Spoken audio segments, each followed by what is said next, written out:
I had a job, I would see people come on here all the time talking about how the job market's shitty, that it sucks. And I really thought they were just talking. I didn't think it was true until I actually was unemployed and was looking for jobs. That it hit me. It was like, damn, bro, they really ain't lying. The job market really fucking sucks right now.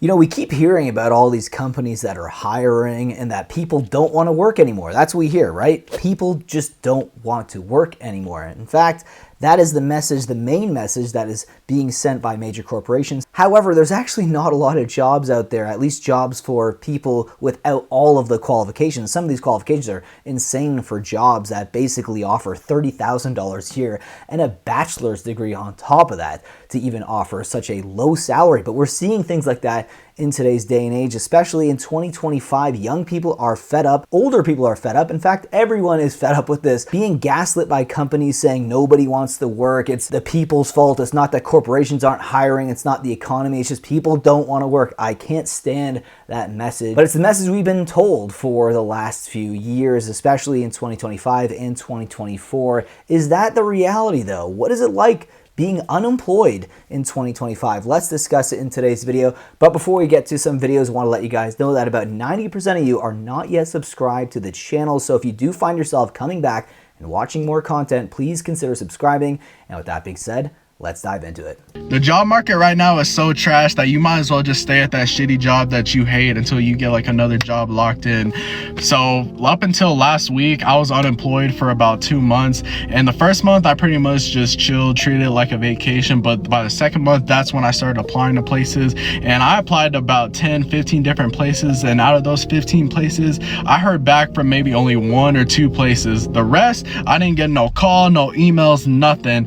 And when I had a job, I would see people come on here all the time talking about how the job market's shitty, that it sucks. And I really thought they were just talking. I didn't think it was true until I actually was unemployed and was looking for jobs. That it hit me. It was like, damn, bro, they really ain't lying. The job market really fucking sucks right now. And if you're someone who doesn't have a lot of skills, it's even harder for you, because not only is the qualifications for these dumb jobs that pay barely anything to live off of, they have these crazy qualifications now. So back in the day, it was very easy for people who didn't have a ton of skills to maybe grow those skills on a job itself and actually get the qualifications just through your experience at a job. And now you need like 10 years plus experience for these entry-level jobs. And he was even stating in the video that he, took it easy for the first month and he had a little bit of a vacation. That's why he treated being unemployed for a little bit. And you'd think with all those articles saying nobody wants to work, why wouldn't you want to take a little bit of a vacation before you actually go out and try to find a job? Because at the end of the day, it shouldn't be that hard to find a job because nobody wants to work. The competition can't be that fierce, right? In the midst of a white-collar recession, tech jobs have plunged for people earning 6 figures or more. New data from LinkedIn shows a dramatic slowdown across product management, marketing, engineering, and IT roles, which are all down more than 20% since 2018. Even highly credentialed tech employees are struggling to find new jobs. In January, John Bach, a director at eBay of 13 years, was laid off. Since then, he's had a miserable job search, 135 applications, 2 callbacks, 0 offers. Part of the decline is simply a market correction. Between 2018 and 2022, tech companies hired way too many people and have since had to slash headcount via layoffs and other measures. Another reason for the slowdown is more tech employees are opting to stay put.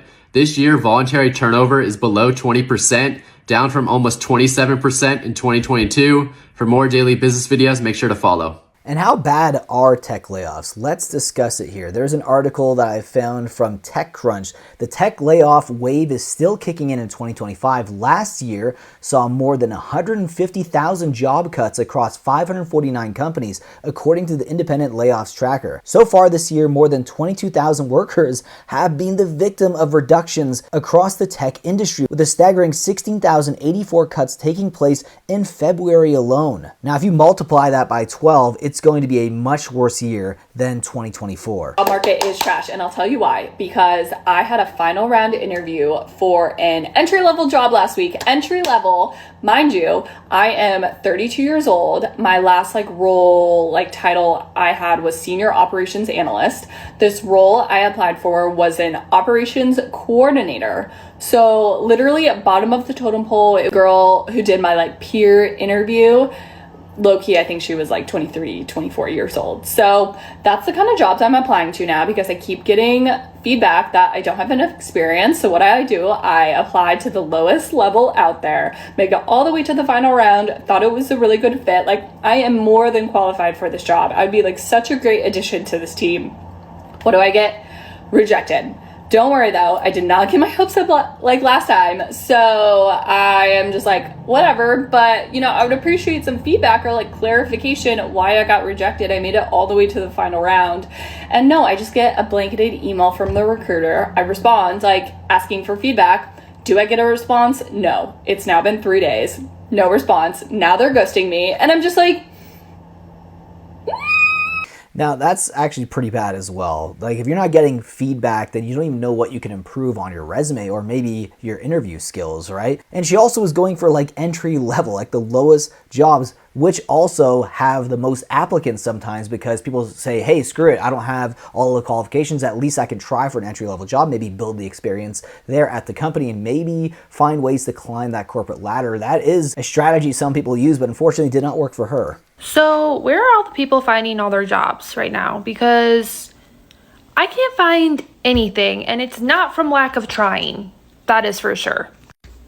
So I'm trying to apply for jobs because I have a contract position that is ending soon. I can't find any jobs. Zero jobs. I've applied to so many different positions. I have my nursing degree. I don't want to go back into nursing. So let me just show you how many positions I've applied to. So I make resumes for each position, and these are all the positions I've applied to within the past like few months.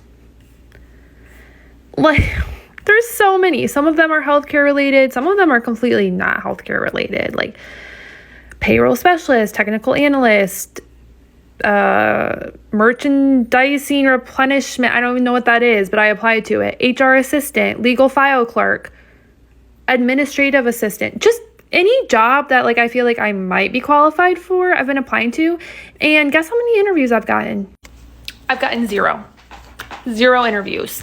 Even the company that I'm currently working for, I like keep messaging them like, hey, I'm open to like, you know, extend my contract or like become a full-time employee. And they're just like, well, we don't have any positions right now.